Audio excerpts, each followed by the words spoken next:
Hey everyone. Tonight we're investigating one of the strangest references in ancient literature,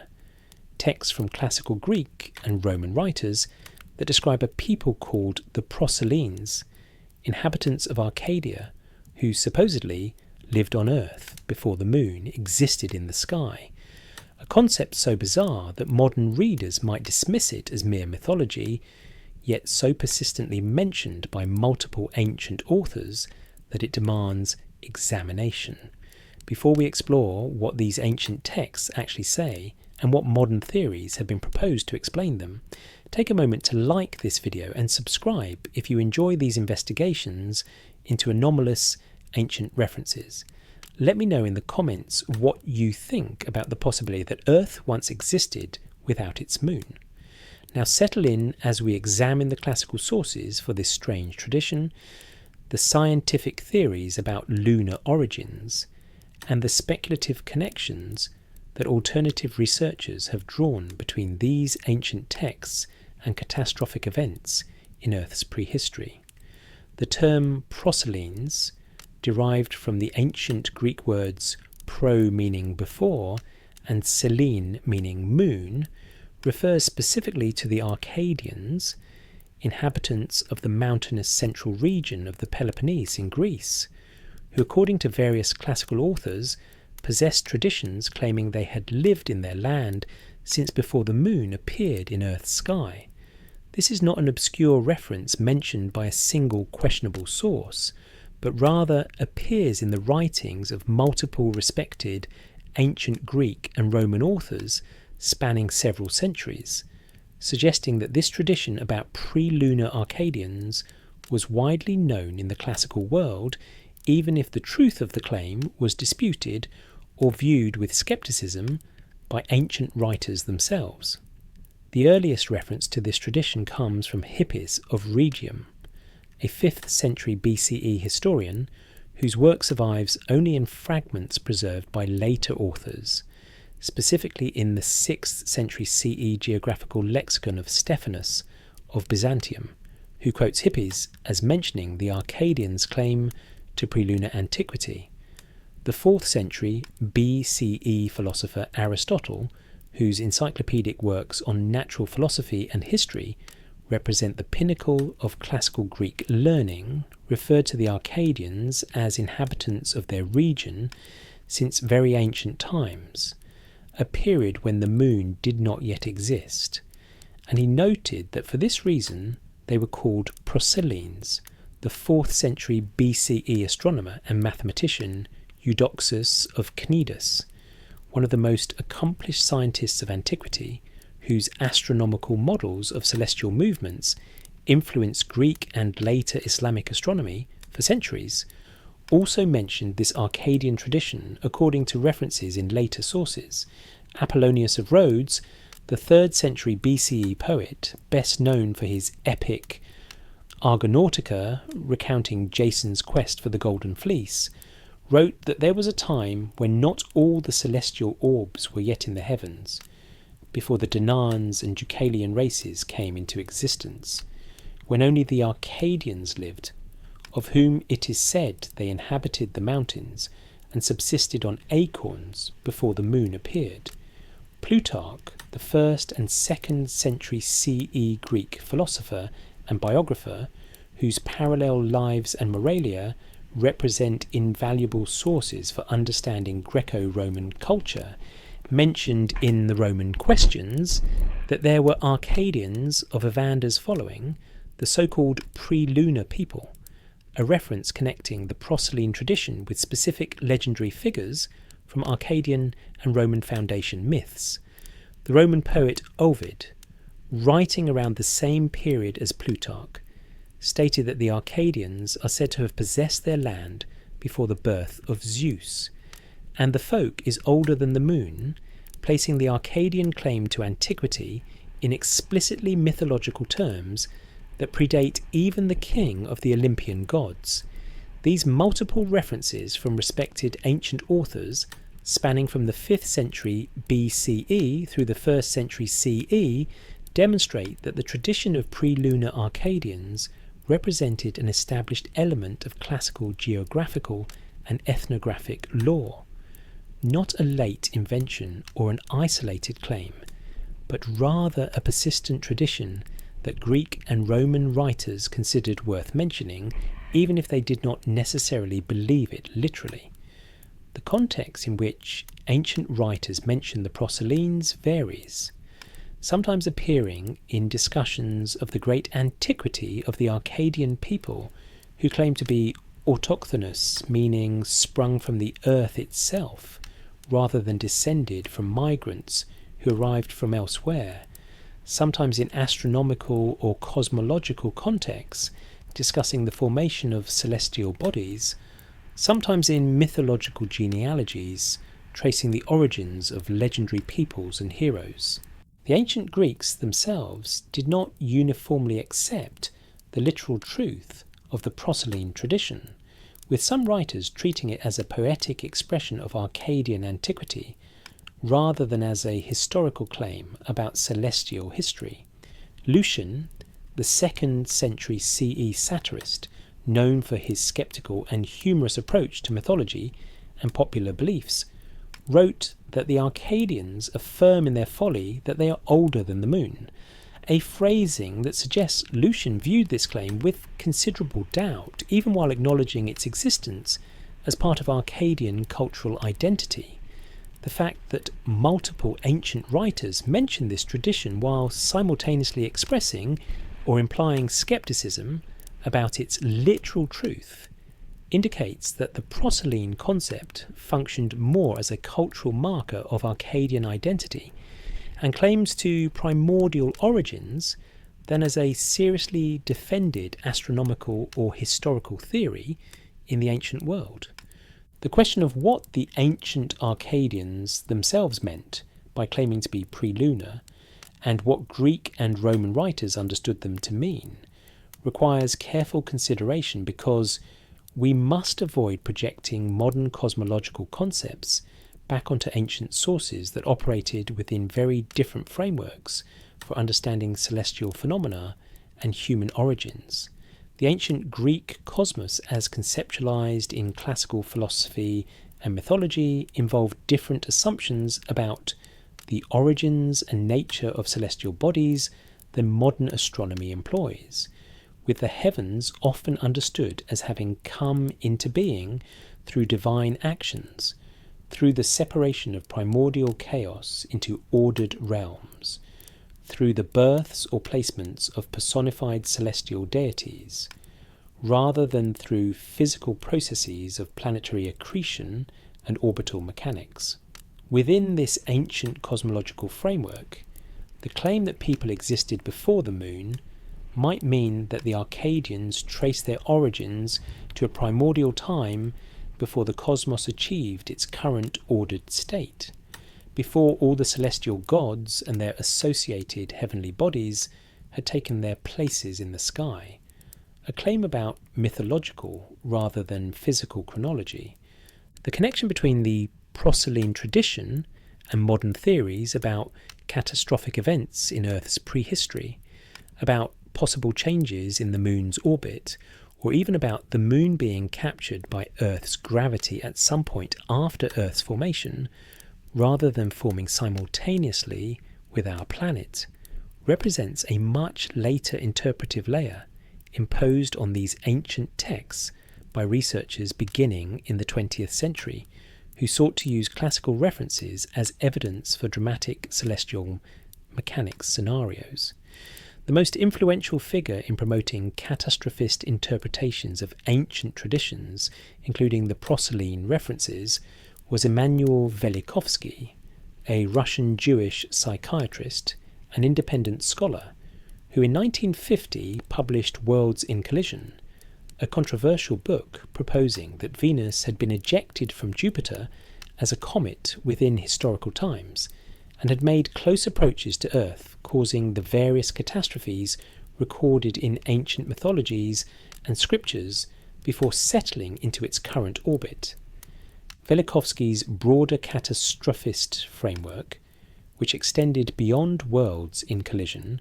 to additional books including Ages in Chaos and Earth in upheaval, attempted to reconstruct a radically different history of the solar system, where planetary orbits had undergone dramatic changes within the past few thousand years, where close encounters between Earth and other planets had caused the catastrophes described in myths, from around the world, where conventional astronomy and geology were fundamentally mistaken in assuming relative stability of celestial mechanics over historical and prehistoric timescales. Within this framework, ancient references to a time before the moon existed could be interpreted not as mythology, but as preserved cultural memories of an actual period when Earth lacked a moon, with the current moon either having been captured from independent solar orbit or having been displaced into Earth orbit from elsewhere during one of the catastrophic planetary encounters that Velikovsky proposed. The scientific community's reaction to Velikovsky's theories was overwhelmingly negative, with astronomers, physicists, and planetary scientists identifying numerous fundamental errors in his understanding of celestial mechanics, thermodynamics, and the physical behaviour of planetary bodies that rendered his scenarios physically impossible according to well-established laws of physics. Carl Sagan, the renowned astronomer and science popularizer, devoted considerable effort to refuting Velikovsky's claims in a famous symposium published in 1977, systematically demonstrating how Velikovsky's proposals violated conservation of energy and angular momentum,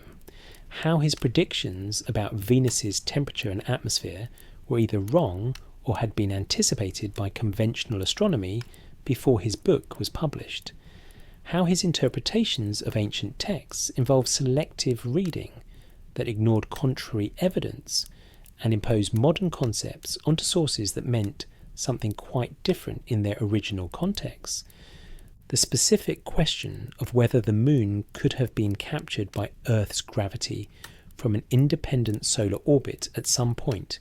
after Earth formed, setting aside Velikovsky's catastrophist scenarios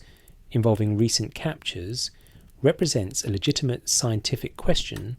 that planetary scientists have examined using orbital mechanics and simulations. The capture hypothesis, which proposes that the moon formed elsewhere in the solar system and was later gravitationally captured when it passed close to Earth, was one of several theories considered by astronomers before the Apollo program returned lunar samples that provided crucial evidence for determining the moon's origins. However, the capture hypothesis faces severe theoretical difficulties related to angular momentum and orbital dynamics that make it extremely unlikely as an explanation for the moon's formation. For gravitational capture to occur, an object approaching from independent solar orbit must lose sufficient energy during its encounter with Earth to become gravitationally bound rather than simply passing by and continuing on its original trajectory. This energy loss requires some mechanism, such as drag through an extended atmosphere, collision with another body, or tidal disruption that dissipates orbital energy, mechanisms that are either absent in the space environment near Earth or that would likely destroy the captured body rather than leaving it intact as a satellite. More fundamentally, captured satellites typically end up in highly elliptical orbits with random inclinations relative to their primary's equator, characteristics that do not match the moon's nearly circular orbit lying close to Earth's equatorial plane, features that require explanation through any proposed formation scenario.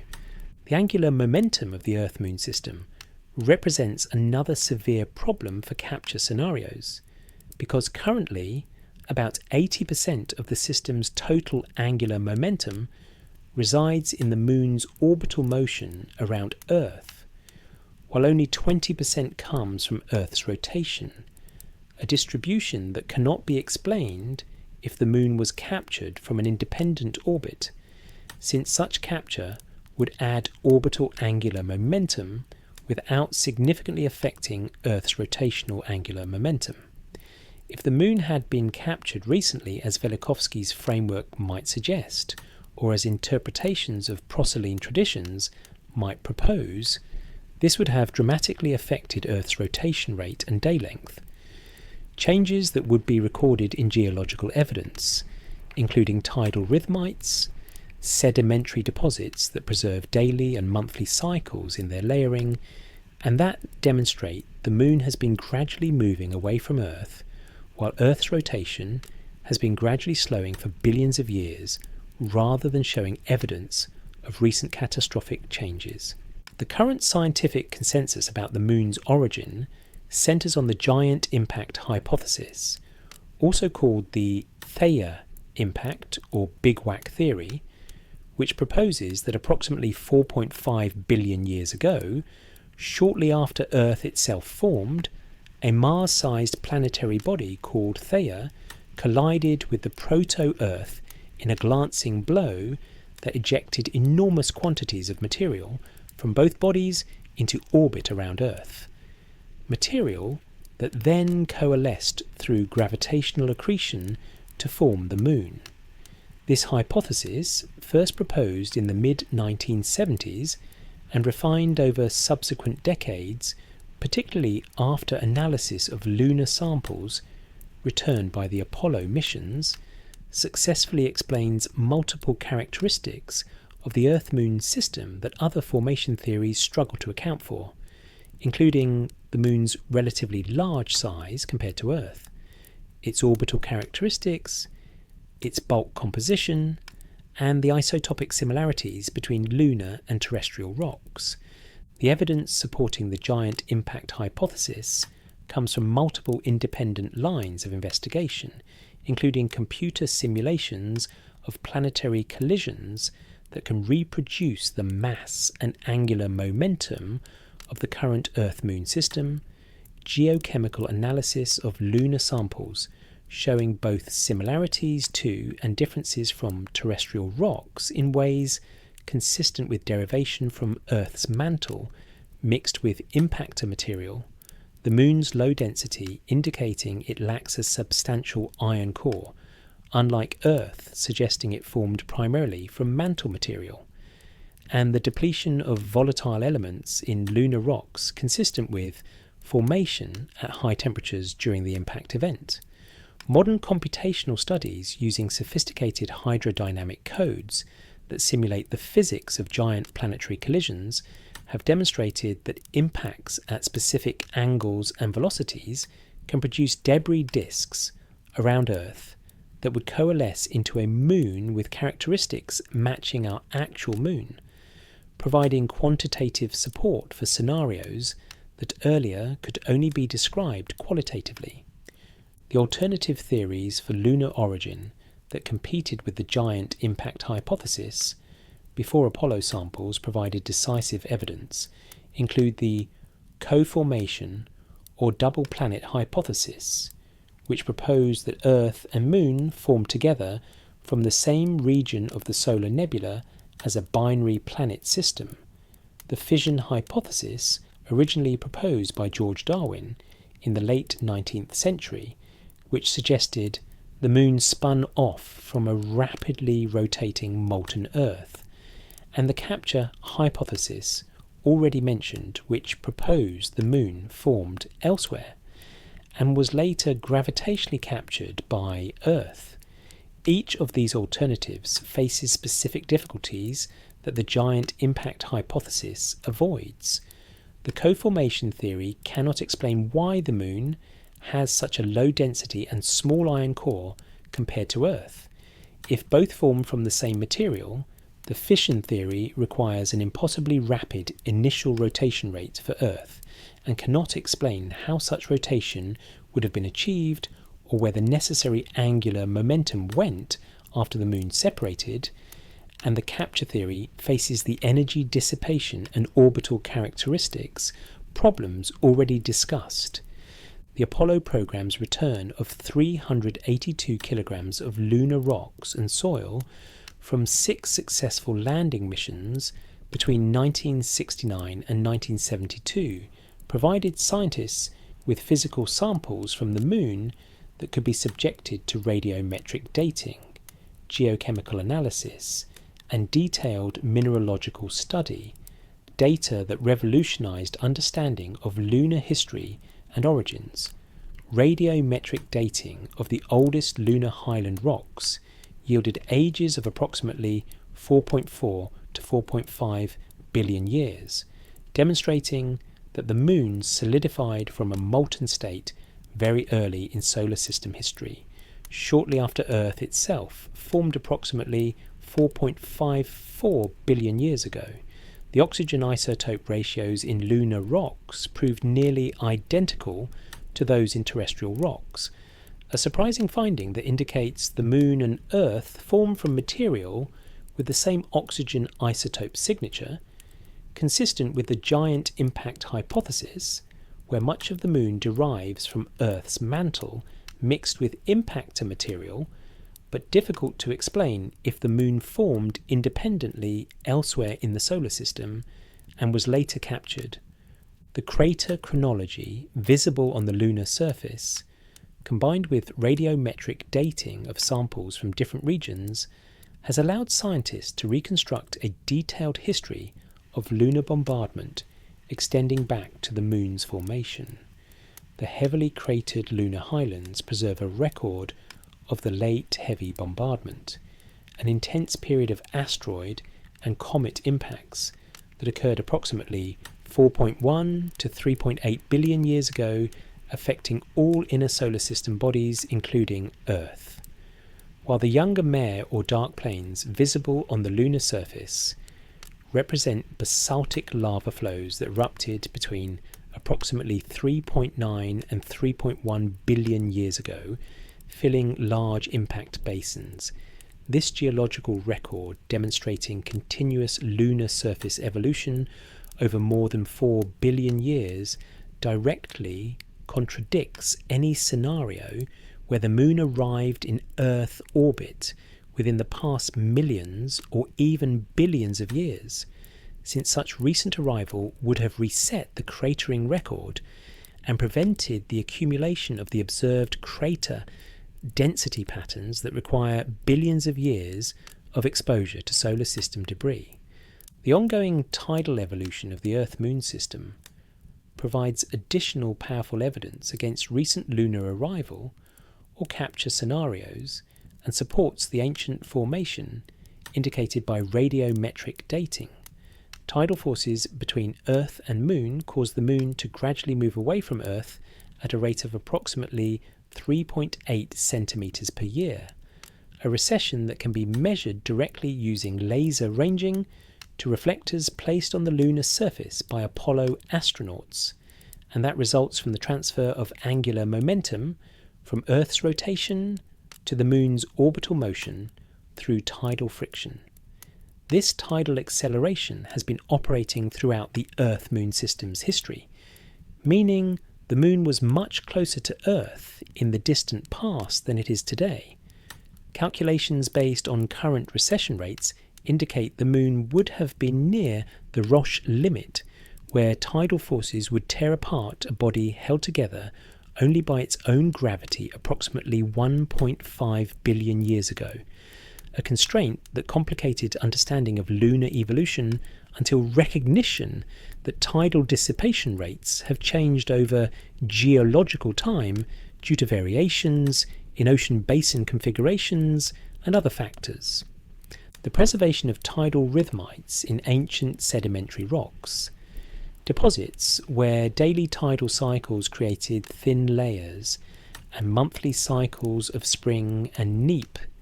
tides created thicker bundles of layers in patterns that can be counted to determine the number of days per month and months per year at the time of deposition, provides direct geological evidence for the Moon's presence and its tidal effects on Earth, extending back more than 600 million years, and potentially much earlier. These rhythmites show that Earth's day has been gradually lengthening, while the lunar month has been increasing over geological time, exactly as predicted by tidal evolution theory,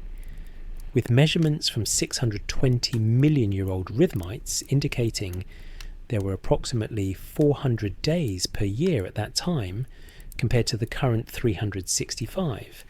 demonstrating that the Earth-Moon system has been undergoing continuous tidal evolution for hundreds of millions of years at minimum, and by extension likely for billions of years. Given this overwhelming scientific evidence for the Moon's ancient formation, approximately 4.5 billion years ago, and for its continuous presence in Earth orbit throughout geological time, how can we understand the classical references to Proserpine people who supposedly existed before the Moon? Several possible explanations exist that do not require rejecting established lunar science. First, as mentioned earlier, the ancient tradition may represent mythological expressions of Arcadian claims to primordial antiquity rather than literal cosmological claims, with before the Moon functioning as a poetic way to indicate time immemorial or the earliest conceivable period, similar to how modern expressions like since time began function metaphorically rather than literally. Second, the tradition might preserve garbled cultural memories of genuine catastrophic events that affected human populations, such as major climate changes at the end of the last ice age around 11,700 years ago, volcanic eruptions, impact events, or other disasters that ancient peoples interpreted through the conceptual frameworks available to them, including celestial causation. The Younger Dryas period, from approximately 12,900 to 11,700 years ago, represented a dramatic return to Ice Age conditions, interrupting the warming trend following the last glacial maximum, an abrupt climate shift that profoundly affected human populations, and that coincided with megafaunal extinctions and major cultural transitions, including the end of Clovis culture in North America. Some researchers have proposed that the Younger Dryas was triggered by a comet impact or airburst over North America that caused widespread fires and climate disruption, a controversial hypothesis that remains debated but that illustrates how genuine catastrophic events might be preserved in oral traditions and later misinterpreted or embellished as traditions passed through generations and across cultures. Third, the Proserpine tradition might have originated from contact between Greek settlers or travellers and older Mediterranean or Near Eastern traditions about cosmic origins, creation myths that describe the formation of celestial bodies in sequences where the Moon came into being after an initial period of Earth's existence, traditions that the Greeks then attached to the Arcadians as the people claiming the greatest antiquity. Ancient Near Eastern creation myths, including the Babylonian Enuma Elish and various Sumerian cosmogonies, describe the formation of celestial bodies through divine actions occurring in specific sequences. And while these myths do not explicitly describe a moonless Earth, they do depict the heavens as being organised and populated with celestial bodies over a process rather than existing in their current configuration from the absolute beginning. The 4th century BCE Greek philosopher Anaxagoras, whose natural philosophy attempted to explain celestial phenomena through physical causes rather than divine intervention, proposed that the Moon was torn away from Earth. An early scientific speculation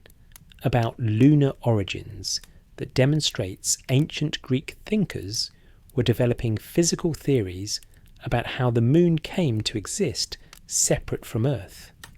While Anaxagoras' specific proposal about the Moon's formation proved incorrect, the existence of such speculation in classical philosophy indicates that Greek thinkers were willing to entertain scenarios where Earth and Moon had not always existed in their current relationship, conceptual space within which traditions about pre-lunar times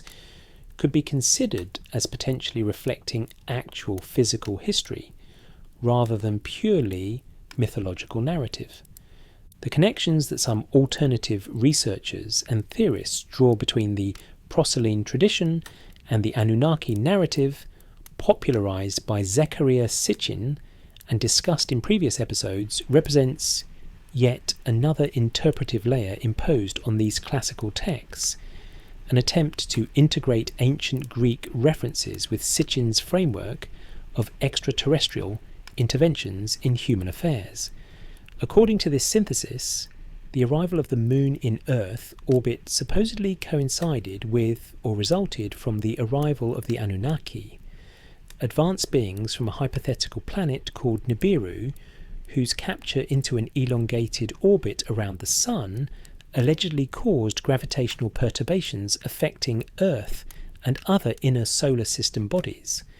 This narrative, which extends Sitchin's already problematic translations of Sumerian texts into speculative scenarios about celestial mechanics,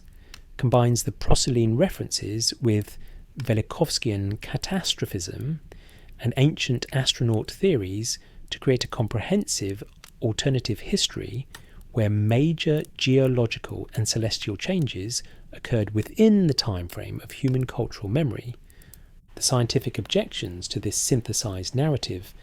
are even more severe than those against Velikovsky's or Sitchin's individual frameworks, because it combines multiple unsupported claims, each of which faces its own set of insurmountable problems. The existence of Nibiru, as described by Sitchin, has been definitively ruled out by astronomical observations that would have detected such a large planet if it existed in an orbit bringing it into the inner solar system periodically. The orbital mechanics of such a planet would not be stable over astronomical timescales. The gravitational effects that would be required to perturb the Moon's orbit would have had far more dramatic consequences throughout the solar system than any geological or astronomical evidence indicates, and most fundamentally, the radiometric dating and geological evidence already discussed demonstrates that the Moon has been in Earth orbit for approximately 4.5 billion years, rather than arriving at any point during human existence. The possibility that oral traditions can preserve memories of genuine geological or astronomical events across thousands of years, even tens of thousands of years in some cases, has gained increasing scientific recognition over the past few decades as researchers have documented numerous examples where indigenous oral histories describe events that can be corroborated through geological or archaeological evidence and dated to extraordinary antiquity. This research demonstrates that the dismissal of oral traditions as mere fantasy or myth, what Australian geographer Patrick Nunn calls the tyranny of literacy, represents a profound misunderstanding of how non-literate societies preserve and transmit crucial information across generations. The implications for understanding references like the Proselyne tradition are significant. If oral traditions can preserve accurate memories of volcanic eruptions and coastal submergence events from 7,000 to 10,000 years ago, could similar mechanisms have preserved memories of other dramatic natural phenomena that ancient peoples interpreted through available conceptual frameworks, including celestial causation? One of the most compelling documented examples of long-term oral tradition preservation comes from the Klamath tribes of Oregon, whose ancestral stories describe in remarkable detail the cataclysmic eruption of Mount Mazama that created Crater Lake approximately 7,700 years ago. The Klamath oral tradition describes a battle between the chief of the above world and the chief of the below world, a conflict that caused the mountain to collapse and form a great hole that filled with water, details that correspond precisely to what modern geology reveals about caldera formation following massive volcanic eruptions that empty a magma chamber, causing the overlying mountain to collapse. The preservation of this eyewitness account through approximately 300 generations demonstrates that under certain cultural conditions, oral societies can maintain remarkably accurate information about dramatic natural events over timescales that literate societies often assume impossible. Similar examples appear worldwide, including Aboriginal Australian traditions describing coastal flooding and island formation that correspond to sea level rise at the end of the last ice age more than 7,000 years ago. Scottish traditions describing the submergence of land bridges connecting islands that geological evidence confirms existed during lower sea level stands approximately 7,000 years ago. And South American indigenous traditions describing volcanic eruptions and possible impact events that can be correlated with geological evidence from the Holocene period. A 2015 phylogenetic analysis of Indo-European folktales demonstrated that some stories can be traced back to the Bronze Age, and that oral traditions preserve structural features across many generations, even as surface details change through cultural transmission. Research using computational methods to analyse mythological traditions from cultures worldwide has revealed deeply nested structures suggesting that core themes and narratives have been well preserved over time, opening research avenues to reconstruct historical patterns and providing insight into human cultural memory. The mechanisms by which oral societies preserve accurate information across such vast timescales involve specific cultural practices, including formal training of designated memory keepers, ritual repetition of important narratives, mnemonic devices, and social sanctions against alteration of traditional knowledge, practices that differ fundamentally from the casual passing of stories in literate societies where written records serve as the primary repository of important information. Indigenous Australian cultures have been identified as particularly effective at maintaining oral traditions across extraordinary timescales due to cultural practices that emphasise precise transmission of ancestral knowledge, with some researchers suggesting that Aboriginal traditions may preserve information from more than 10,000 years ago,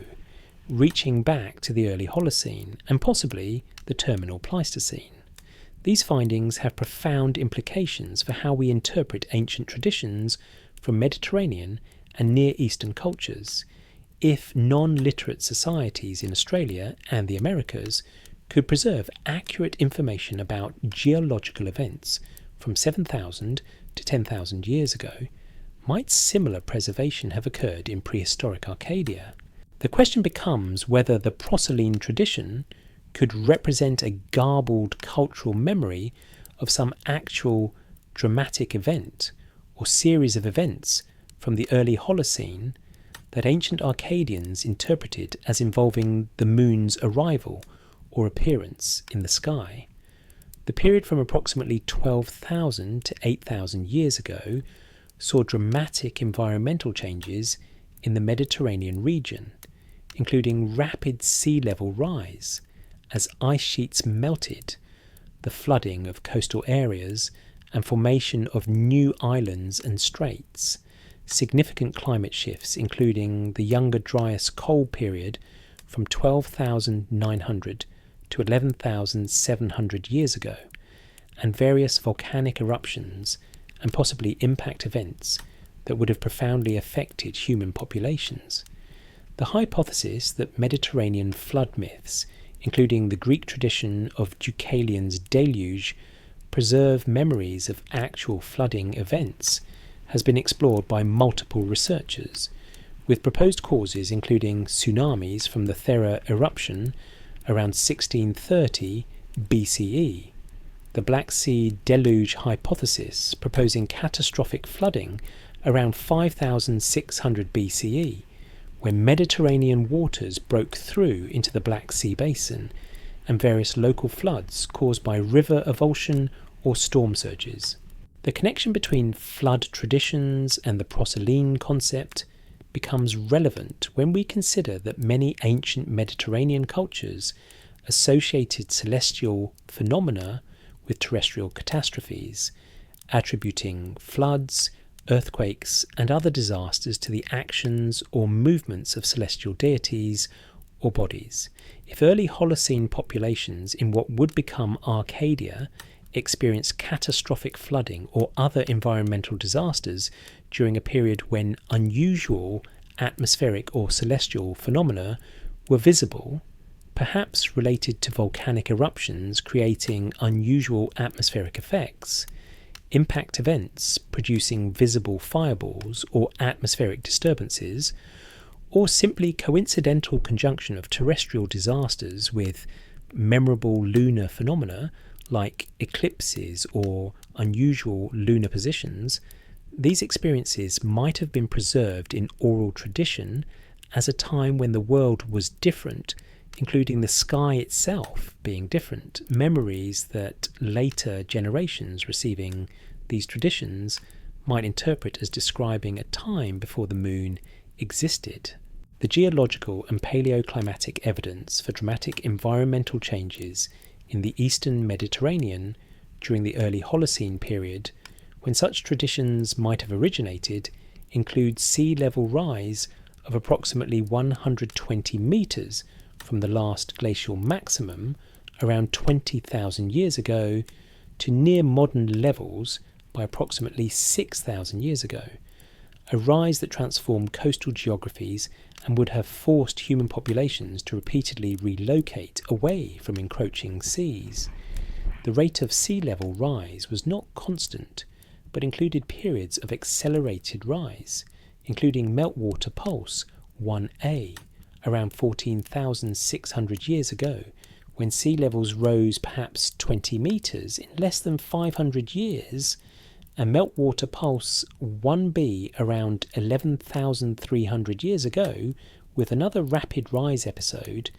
events that would have been catastrophic for coastal populations, and that would certainly have been preserved in oral traditions if human societies in those regions possessed the cultural mechanisms for long-term memory preservation. The historical Arcadia, the mountainous region in the central Peloponnese, where the Proselyne tradition was localized, has an archaeological record extending back through the Bronze Age into the Neolithic and beyond, with evidence for Mycenaean period settlements during the late Helladic 3C period, showing connections with other regions of the western Peloponnese and with the broader Mediterranean world. The Bronze Age inhabitants of Arcadia were part of the broader Mycenaean cultural sphere before the collapse of that civilization around 1200 BCE, after which the region maintained a degree of cultural continuity through the Greek Dark Ages into the Archaic and Classical periods, when the traditions about Proselyne antiquity were recorded by the writers we have discussed. The claim that Arcadians were autochthonous, that they had inhabited their land since time immemorial rather than arriving through migration, represents a cultural claim to legitimacy and prestige common among ancient peoples, and the specific elaboration that they predated the moon served to emphasize their primordial origins in maximally dramatic terms. Whether this claim to prelunar antiquity derived from actual cultural memories preserved from the early Holocene period remains speculative, but the geographic position of Arcadia as the only region of the Peloponnese completely cut off from the sea, surrounded by mountains and relatively isolated from external influences, might have provided conditions favouring the preservation of very ancient traditions that coastal populations more affected by Bronze Age migrations and cultural changes might have lost. The archaeological evidence from Arcadia shows continuity of settlement through various periods, including times of upheaval elsewhere in the Greek world, and the Akkadian dialect preserved archaic linguistic features suggesting long-term cultural conservatism that might extend to preservation of oral traditions. The worldwide distribution of flood myths in cultures throughout Mesopotamia, the Mediterranean, Asia, the Americas, and Oceania has been recognised since the 19th century and has prompted various explanatory theories ranging from the biblical literalist interpretation that all flood myths derive from memory of Noah's flood, understood as a worldwide event, to the diffusionist theories proposing that flood myths spread from a single origin point through cultural transmission, to the polygenetic theories arguing that flood myths arose independently in multiple riverine civilizations that naturally experience catastrophic flooding. Modern geological understanding recognizes that many river valley civilizations, including those in Mesopotamia, the Nile Valley, the Indus Valley, and Yellow River Basin, did experience periodic catastrophic floods that would devastate entire regions, and that coastal populations would have experienced tsunamis from earthquakes or volcanic eruptions, and would certainly have been affected by rapid sea level changes at the end of the Ice Age if their cultural memories extended back that far. The Mesopotamian flood traditions preserved in the Epic of Gilgamesh and in earlier Sumerian accounts represent our oldest written flood narratives, with some scholars arguing that these might preserve cultural memories of actual flooding events in the Tigris-Euphrates Valley, including river avulsion episodes documented in the archaeological record by flood deposits separating cultural layers at sites like Shuruppak. The biblical flood narrative in Genesis shows clear literary dependence on these earlier Mesopotamian traditions, demonstrating that flood stories could transmit across cultural boundaries and be adapted to new theological frameworks while retaining core narrative elements. The Greek flood myth, featuring Deucalion and Pyrrha as survivors who repopulate the world, has been connected by some researchers to memories of the Thera eruption and associated tsunami around 1630 BCE, though this event postdates the Bronze Age cultures that would have directly experienced it, and the geographical pattern of tsunami impact does not match the regions where Deucalion myths are strongest. The challenge in using flood myths or other catastrophe traditions, including the proselyne concept as evidence for specific historical events, lies in the difficulty of distinguishing between genuine preserved memories of actual events, symbolic or metaphorical narratives that encode cultural values or cosmological concepts rather than historical memories,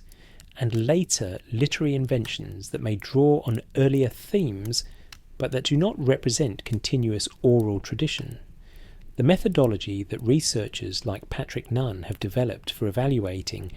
whether oral traditions preserve genuine geological memories involves comparing the specific details in traditional narratives with independently dated geological evidence, looking for correspondences between described events and dated volcanic eruptions, sea level changes, or other datable phenomena, and assessing whether the cultural context and transmission mechanisms would have supported accurate preservation over the required time span. Applying this methodology to the proselyne tradition faces immediate difficulties because the claim involves the moon's absence or arrival, rather than a terrestrial geological event that can be independently dated, because the tradition comes to us through classical Greek and Roman literary sources, rather than directly from contemporary oral tradition, and because the enormous time span involved, if the tradition genuinely preserved memories from the early Holocene or earlier, would represent preservation across a far longer period than even the most generous estimates for other validated oral traditions. The Crater Lake tradition at 7,700 years, and Australian coastal submergence traditions at perhaps 10,000 years, represent the outer edges of documented oral tradition preservation, claiming that Proceline traditions preserve memories from the Moon's formation 4.5 billion years ago, or even from a hypothetical much more recent lunar capture millions of years ago, would require preservation mechanisms of a completely different order than anything documented in oral tradition research. The more plausible scenario, if the Proceline tradition has any connection to actual events, rather than being purely symbolic assertion of Arcadian antiquity, would involve preservation of memories from dramatic events during the early Holocene period, roughly 12,000 to 8,000 years ago, that ancient Arcadians experienced and interpreted through their cosmological frameworks as involving changes in the celestial order. What events might have occurred during this period that could generate traditions about the sky being different or about the moon's arrival? The possibilities include unusual atmospheric phenomena following volcanic eruptions that might have obscured the moon for extended periods, making its eventual reappearance seem like an arrival, impact events that produce dramatic atmospheric disturbances, coinciding with memorable lunar phenomena, or simply coincidental association between terrestrial catastrophes like floods or earthquakes and striking lunar events like eclipses that led to causal narratives where celestial changes explain terrestrial disasters or vice versa. The cultural responses to eclipses throughout human history provide crucial context for understanding how ancient peoples might have interpreted dramatic celestial phenomena and how those interpretations could have been preserved in oral traditions. Lunar and solar eclipses, which occur when the moon passes through Earth's shadow, or when the moon passes between Earth and the Sun, respectively, have been documented across virtually all ancient cultures as occasions of great significance, frequently interpreted as bad omens, divine warnings, or cosmic battles requiring human ritual responses to restore proper order. The ancient Mesopotamians, who observed the night skies continuously for over 700 years from the 8th century to the 1st century, BCE, keeping detailed astronomical records on clay tablets, specifically focused attention on lunar eclipses, which they believed predicted evil or disaster, prompting elaborate rituals and sometimes political actions like substitute king ceremonies, where a commoner would temporarily replace the king to absorb the predicted misfortune. Ancient Greek and Roman responses to eclipses similarly interpreted them as divine omens, with the Greek historian Herodotus recording that a solar eclipse in 585 BCE ended the war between the Lydians and Medes, when both armies interpreted the sudden darkness as a sign from the gods and ceased fighting. The lunar eclipse that occurred during the Athenian expedition to Sicily in 413 BCE caused the general Nicias to delay the retreat of his forces for 27 days based on the advice of seers, a delay that contributed to the eventual destruction of the Athenian forces and marked a turning point in the Peloponnesian War. These documented historical responses to eclipses demonstrate how celestial phenomena could directly influence human events, and how ancient peoples across the Mediterranean world interpreted unexpected celestial changes as meaningful communications from divine powers requiring human response. Aboriginal Australian traditions about eclipses, documented by researchers examining 50 different accounts across various language groups, show that most Aboriginal groups viewed eclipses negatively,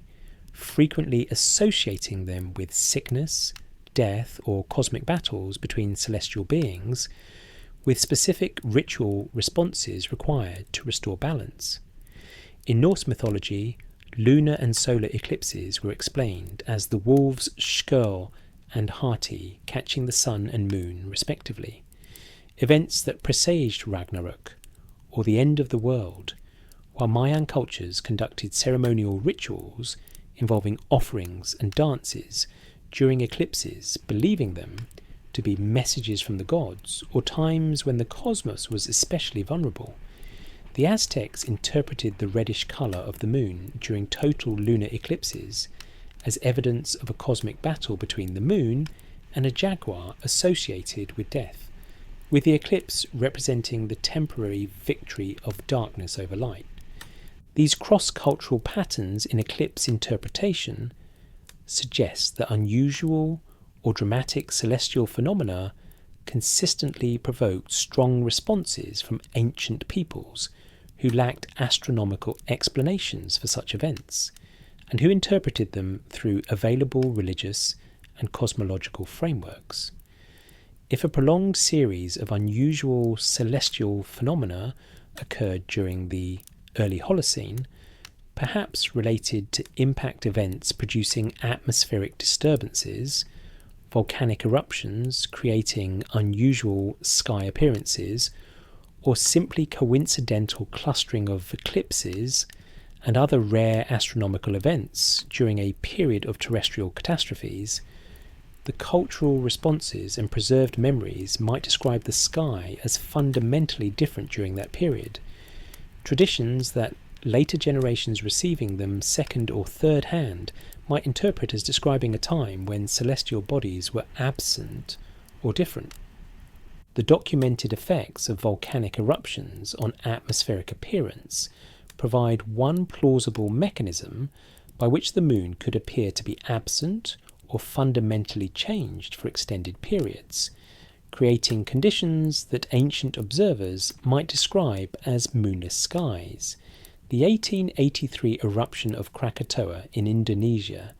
ejected enormous quantities of sulfur dioxide and volcanic ash into the stratosphere, creating global atmospheric effects that lasted for years, including spectacular red sunsets visible worldwide,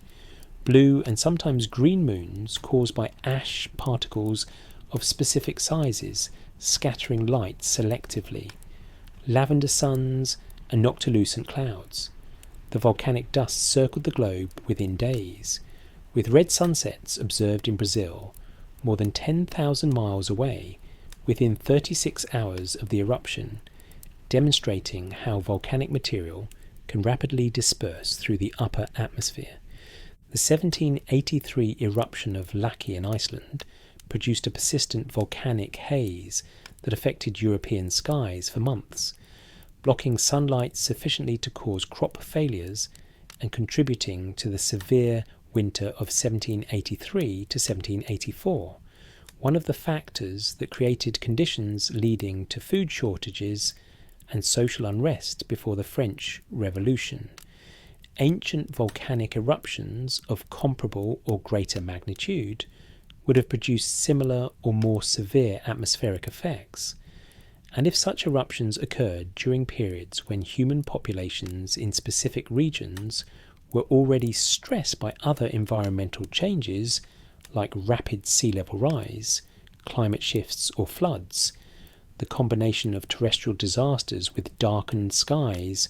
and invisible or strange appearing moons could generate powerful cultural memories describing the period as a time when the natural order was fundamentally disrupted, including the disappearance or alteration of celestial bodies. The Toba supervolcanic eruption approximately 74,000 years ago in what is now Indonesia represents the most powerful volcanic event of the past 2 million years, ejecting an estimated 2,800 cubic kilometres of material and creating a volcanic winter that may have lasted 6 to 10 years, with global temperatures dropping by several degrees Celsius. While this event occurred far too early to be preserved in human oral tradition, given that anatomically modern humans had only recently dispersed from Africa, it demonstrates the potential scale of atmospheric effects that major volcanic eruptions can produce. Smaller but still substantial eruptions during the Holocene period, including the Minoan eruption of Thera around 1630 BCE, which devastated Bronze Age civilizations in the Aegean, and various other explosive volcanic events documented in ice cores and geological records, would have created temporary but dramatic changes in sky appearance, visible across large regions. The question becomes whether volcanic or impact-related atmospheric phenomena could obscure the moon sufficiently, and for long enough that cultural traditions might preserve memories of extended moonless periods that later generations would interpret as describing a time before the moon existed. The difficulty with this hypothesis is that even the most severe documented volcanic eruptions did not make the moon invisible for more than brief periods. Volcanic haze might reduce visibility and alter the moon's appearance, making it appear blue or red, but complete obscuration would require atmospheric conditions so severe that human survival would be questionable. The more plausible scenario involves volcanic or impact events creating unusual lunar appearances, red moons or blood moons during eclipses, or atmospheric effects, green or blue moons from specific particle sizes in volcanic ash, or prolonged periods of reduced visibility where the moon was difficult to observe, phenomena that ancient peoples might describe in terms of the moon being sick, dying or absent, descriptions that over thousands of years of transmission might transform into traditions about a time before the moon existed. The methodology for critically evaluating alternative historical theories, including those connecting the Proserline tradition with actual celestial mechanics events, requires examining what evidence would be necessary to support such theories and whether that evidence exists. If the moon had actually been captured into Earth orbit at any point when humans existed, or could preserve cultural memories, even extending back to the early Holocene 12,000 years ago, we would expect multiple independent lines of evidence, including geological signatures of massive tidal disruptions as the moon's gravitational effects suddenly appeared affecting ocean basins and coastal regions, astronomical evidence from crater chronology showing the lunar surface suddenly subjected to impact flux from the inner solar system, rather than from whatever region the moon supposedly came from, changes in Earth's rotation rate and axial tilt that would be recorded in tidal rhythmites and seasonal deposits,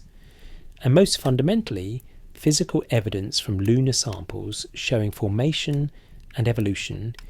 inconsistent with the 4.5 billion year age that radiometric dating demonstrates. None of this evidence exists. Every independent line of investigation points to the moon having formed approximately 4.5 billion years ago and having been in orbit around Earth continuously since shortly after formation, with gradual tidal evolution causing the moon to slowly recede from Earth over geological time rather than any sudden appearance or capture. The scientific consensus supporting ancient lunar formation and continuous presence rests not on assumption or on theoretical preference, but on multiple independent lines of evidence that all converge on the same conclusion,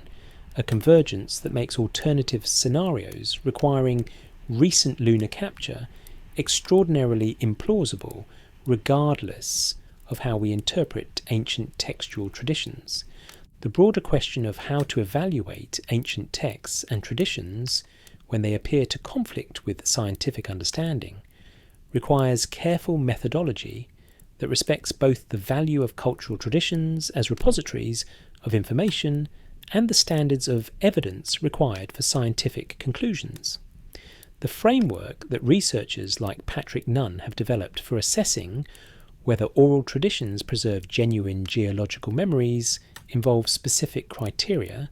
including whether the tradition describes specific observable phenomena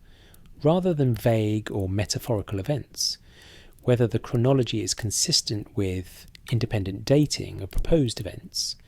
whether the described effects match what would actually occur from the proposed causes,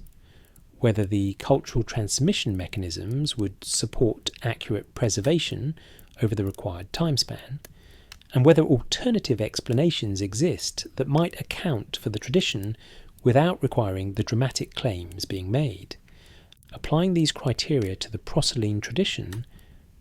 reveals significant weaknesses in any hypothesis claiming it preserves memories of actual lunar capture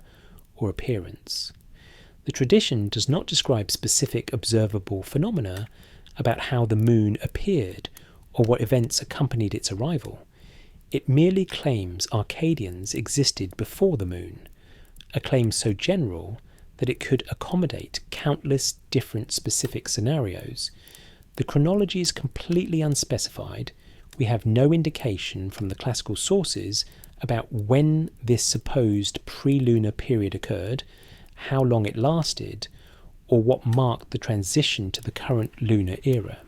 The transmission mechanism would require preservation across at minimum 12,000 years if the tradition relates to early Holocene events, far exceeding documented cases of oral tradition preservation and requiring passage through the Bronze Age collapse around 1200 BCE and various other periods of cultural disruption that would challenge continuous tradition preservation. Most significantly, the alternative explanation that the Proselyne tradition represents symbolic assertion of Arcadian primordial origins rather than literal cosmological claim accounts for all the textual evidence without requiring any extraordinary assumptions about lunar capture, oral tradition preservation across unparalleled timescales, or rejection of overwhelming scientific evidence for ancient lunar formation. The pattern where ancient peoples claimed their group existed since the beginning of time or before various celestial or terrestrial features came into being represents common practice in ancient ethnographic traditions. Claims to autochthonous origins and primordial antiquity served important functions in establishing cultural identity and political legitimacy without necessarily representing literal, historical, or cosmological assertions. The methodological principle of Occam's razor, that simpler explanations requiring fewer unsupported assumptions are generally preferable to more complex explanations requiring many unsupported assumptions, clearly favours the interpretation of Proselyne traditions as cultural claims to antiquity, rather than as preserved memories of actual lunar capture. The cultural interpretation requires only that we recognise ancient peoples made symbolic claims about their origins using poetic language about celestial timescales, a pattern abundantly documented in ancient literature worldwide. The literal lunar capture interpretation requires that we accept oral tradition preservation across unprecedented timescales, that we either reject or radically redate overwhelming scientific evidence for ancient lunar formation, that we explain why no other evidence for such a dramatic event exists in geological or astronomical records, and that we account for how ancient peoples could distinguish between an actual moonless sky versus the various atmospheric phenomena that might create the appearance of moonless conditions. The broader implications of examining theories like the Proselyne tradition connecting to lunar capture or ancient astronaut narratives extend beyond the specific question of whether these claims are valid into the realm of scientific literacy, critical thinking, and how we as a society evaluate extraordinary claims about the past. Research in education has demonstrated that directly addressing pseudoscientific claims in educational settings, examining them critically and comparing them with evidence-based scientific explanations, represents one of the most effective methods for teaching students to distinguish between science and pseudoscience, to develop critical thinking skills that transfer to other domains, and to cultivate what researchers call healthy skepticism that avoids both gullibility and cynicism. The strategy of using examples like ancient astronaut theories, paranormal claims, or alternative archaeological interpretations as teaching tools allows instructors to demonstrate the scientific method in action, showing students how to evaluate evidence, identify logical fallacies, recognize when data is being misrepresented or selectively presented, and understand what kinds of evidence would actually be required to support extraordinary claims. The concept of scientific literacy, defined as both factual knowledge of scientific topics and the critical thinking ability that comes from understanding scientific reasoning, has been shown to serve as a deterrent to conspiracy beliefs and pseudoscientific thinking across multiple domains. Research published in the Journal of Consumer Research in 2024 demonstrated that educational interventions targeting either scientific knowledge or scientific reasoning can effectively undermine conspiracy beliefs, and that individuals with higher scientific literacy are less likely to believe false claims, even when those claims are dressed in scientific-sounding language. However, the same research revealed a concerning finding: individuals who score high in trust of science, but low in actual scientific literacy, are more vulnerable to pseudoscience when false claims cite scientific sources, highlighting that trust alone without understanding is insufficient protection against misinformation, and that scientific literacy must combine both knowledge and critical thinking skills. The ancient astronaut hypothesis, the broader framework within which Sitchin's Anunnaki theories and various claims about pre-lunar Earth exist, has been extensively analysed by scholars as a form of pseudo-archaeology that gains public acceptance despite lacking empirical support from the academic community. A comprehensive analysis of this belief system as a capstone project at California State University, Monterey Bay, examined why the ancient astronaut theory enjoys such popularity with general audiences while being nearly unanimously rejected by archaeologists and related scholars, finding that the theory gains legitimacy with the public through several mechanisms, including selective use of evidence, misrepresentation of archaeological finds, appeals to mystery and wonder, distrust of academic authorities, and fulfillment of psychological needs for alternative explanations that challenge conventional narratives. The academic consensus on ancient astronaut claims is clear. While the hypothesis is not technically impossible, it is unjustified and unnecessary because the mysteries cited as evidence can be explained without invoking extraterrestrial intervention. And when scientists apply Occam's razor,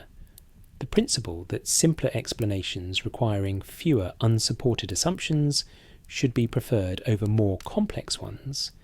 the ancient astronaut hypothesis should be rejected. Critics of ancient astronaut theories, including professional archaeologists and anthropologists, point out that proponents systematically misrepresent data, that core claims remain unvalidated despite decades of investigation, and that many of these theories carry racist undertones by diminishing the accomplishments and capabilities of indigenous cultures, attributing monuments like the pyramids,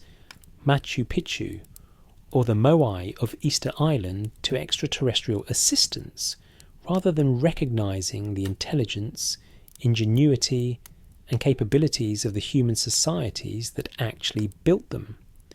the question of how to responsibly engage with ancient texts and traditions that seem to describe impossible or extraordinary events requires methodological sophistication that respects both the cultural value of these traditions and the standards of evidence required for historical and scientific conclusions. The field of mythology studies has developed frameworks for analysing mythological narratives as cultural phenomena that serve important functions within societies, including encoding cultural values, providing narrative structures for understanding human experience, preserving social memory, establishing group identity, and transmitting knowledge across generations. Mythology, approached as a semiotic system of symbols and meanings that operates within specific cultural contexts, can be analysed for what it reveals about the societies that created and transmitted these narratives without requiring that we accept the literal truth of supernatural or impossible elements within the stories. The recognition that mythology represents an irreducible component of the human condition, that narrative and symbolic thinking form fundamental aspects of how humans make sense of the world and their place within it, does not require accepting mythological accounts as literal historical or cosmological descriptions. The Proselyne tradition, viewed through this methodological lens, can be understood as valuable cultural material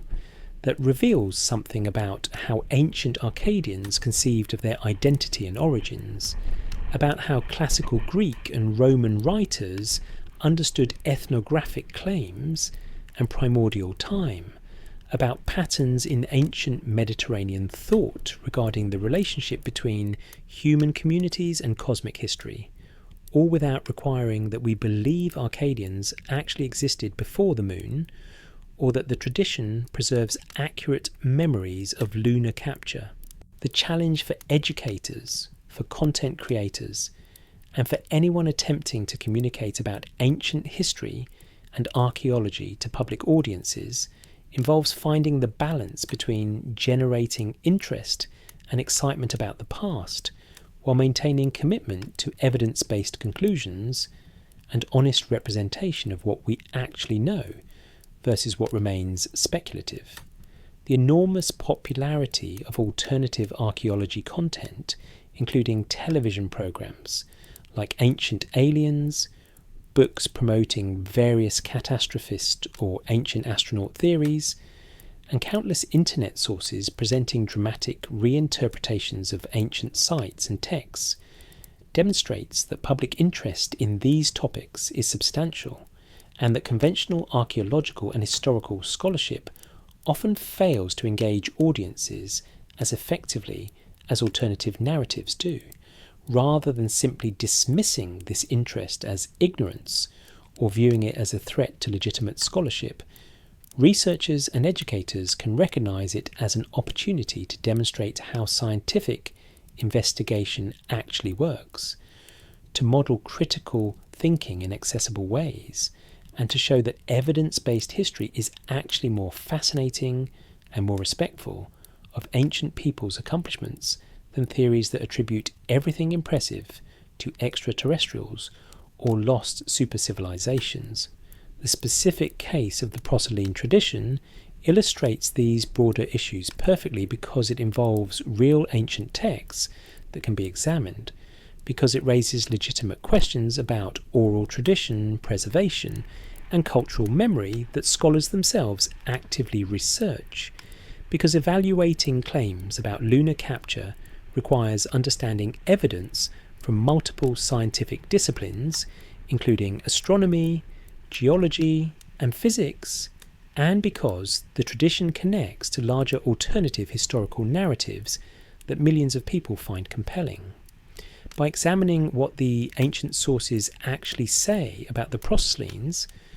by understanding the scientific evidence for lunar origins and the Earth-Moon system's evolution, by considering how oral traditions can preserve information about geological events while also recognising the limits of such preservation, by applying critical thinking to evaluate whether ancient texts describe literal cosmological events or symbolic assertions of cultural antiquity, we model the investigative process that should be applied to any extraordinary claim about the past. The tools for critical evaluation of alternative historical claims that this investigation has demonstrated include examining whether proponents accurately represent their sources or selectively quote and misinterpret them, whether the claimed connections between different pieces of evidence are supported or represent pattern seeking that ignores contrary data, whether the hypothesis requires rejection of vast amounts of established scientific knowledge or can be integrated with existing evidence, whether simpler explanations exist that account for the observations without invoking extraordinary mechanisms, whether the theory makes testable predictions that could be verified or falsified, and whether the arguments employ logical fallacies or legitimate reasoning. These critical thinking skills, developed through examining specific cases like the Proselyne tradition, transfer to other domains including evaluating medical claims, assessing political rhetoric, navigating information in social media environments, and making informed decisions about complex issues that require distinguishing between legitimate expertise and confident sounding but unsupported assertions. The genuine mysteries that remain about the ancient world, the aspects of past cultures that we do not yet fully understand and may never completely comprehend, deserve to be acknowledged and investigated with rigour and imagination. The fact that we can explain many ancient accomplishments through evidence-based archaeology and historical analysis does not diminish the wonder of what ancient peoples achieved or eliminate all questions about past civilizations. New discoveries continue to surprise scholars and require revision of previous understandings. Archaeological sites still hide secrets waiting to be uncovered. Ancient texts still contain passages whose meanings remain debated, and interdisciplinary research continues to reveal connections between cultures and traditions that previous generations of scholars did not recognize. The appropriate response to these genuine mysteries is not to fill gaps in knowledge with speculation about extraterrestrials or catastrophic events unsupported by evidence, but rather to pursue rigorous investigation using all available methodologies while maintaining intellectual honesty about what we know, what we do not know, and what might never be knowable with certainty. The value of ancient traditions, including the Proselyne references, extends far beyond questions of literal accuracy. These narratives connect us to the peoples who created them. They reveal patterns in human thought and cultural expression. They preserve linguistic and literary forms that might otherwise be lost. They provide windows into worldviews radically different from our own. They remind us that human societies have always grappled with questions about origins and meaning and time. The cultural heritage represented by ancient texts and oral traditions deserves preservation and study, not because everything in these traditions is factually accurate, but because they represent irreplaceable products of human creativity and meaning-making, because they connect contemporary peoples to their ancestors, because they embody ways of knowing and ways of being that offer alternatives to modern Western rationalism, even when we do not accept their cosmological claims as literal truth. The Proselyne tradition, whether it represents symbolic assertion of Arcadian primordial origins, garbled cultural memory of early Holocene environmental changes interpreted through available conceptual frameworks, literary invention by classical writers elaborating on ethnographic themes, or some combination of these and other factors, stands as a fascinating example of how ancient peoples thought about time, origins and identity. The moon that has orbited Earth for 4.5 billion years, that formed from the debris of a giant impact shortly after our planet coalesced from the solar nebula, that has been gradually receding from Earth through tidal interactions throughout geological time, that has witnessed the entire history of life on our planet, from single-celled organisms through dinosaurs to humans, carries its own profound mysteries and wonders that require no embellishment through unsupported capture scenarios or ancient astronaut narratives. The night sky that ancient Arcadians observed, the same moon and stars that inspired their traditions about primordial times, continues to shine above us tonight, inviting wonder, curiosity, and investigation. The tools of modern science allow us to understand celestial phenomena in ways that ancient peoples could not to date: the moon's formation through radiometric analysis, to track its orbital evolution through tidal records preserved in ancient rocks, to reconstruct the giant impact that brought it into being through sophisticated computer simulations, achievements that represent the culmination of centuries of careful observation, hypothesis testing, and theoretical development by countless scientists building on each other's work.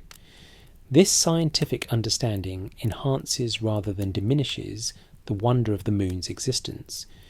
revealing it as a product of violent planetary collisions in the early solar system, as a stabilizing influence on Earth's axial tilt that may have been crucial for the development of complex life,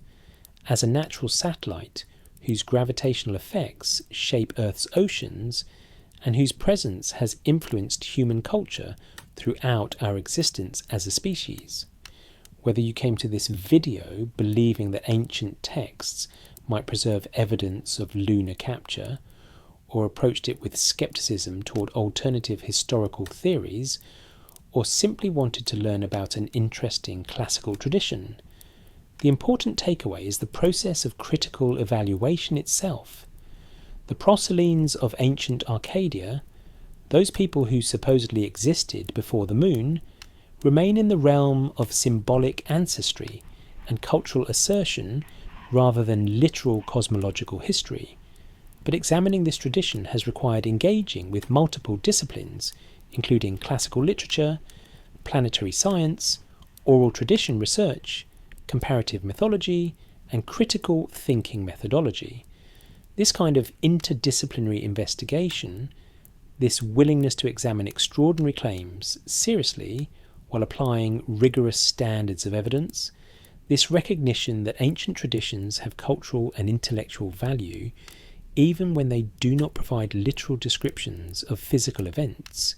represents the approach we should bring to all questions about the past and to all claims that challenge established understanding. The ancient world continues to speak to us through texts and traditions, through monuments and artifacts, through the very landscape that preserves evidence of past climates and cultures. Listening carefully to what the ancients have to tell us, while also understanding the context in which they spoke, and the limits of what their traditions can reliably inform us about, allows us to honour their legacy while building accurate knowledge about human history and the natural world. The moon will continue its ancient dance with Earth, gradually receding as tidal forces transfer angular momentum, illuminating the night sky for future generations who will continue to wonder, to question, and to seek understanding of the cosmos and our place within it. Thanks for watching, and remember to approach all extraordinary claims with both openness and rigour, with wonder tempered by critical thinking, with respect for both ancient wisdom and modern evidence.